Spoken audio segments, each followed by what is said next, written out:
My two passions, of course, you all know, are reading and music with my violin, but I thought I'd go in a different direction today since you all know about that. I learned how to split wood this past summer, and I actually enjoyed doing it. So, I thought I'd share that with you.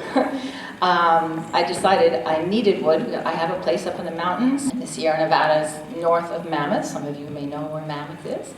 And I needed more firewood, and so to save money, since I'm on a budget, I decided I wouldn't pay for someone to come and just bring firewood. I have wood right there. I had a tree that I had to take down a couple years ago, so I figured there's firewood right there, and so I did some online research and YouTube videos on how to split wood, and there are different methods, of course.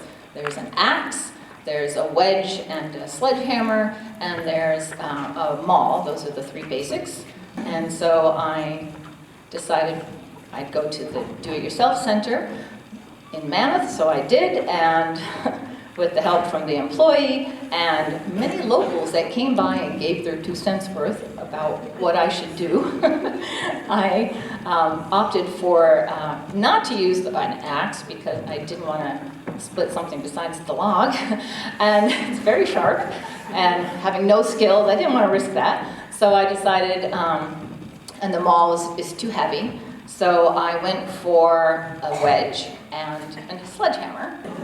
And so I figured out how to do it, and I am going to show you how that is done. Gloves. It's already split a little bit, which is nice because it was already sitting out in the open for 2 years, cut down. So what you do is you take the wedge and you find a nice crack, which I'm going to use this one, and you like a hammer and nail. And once you get it in good, okay, here we go.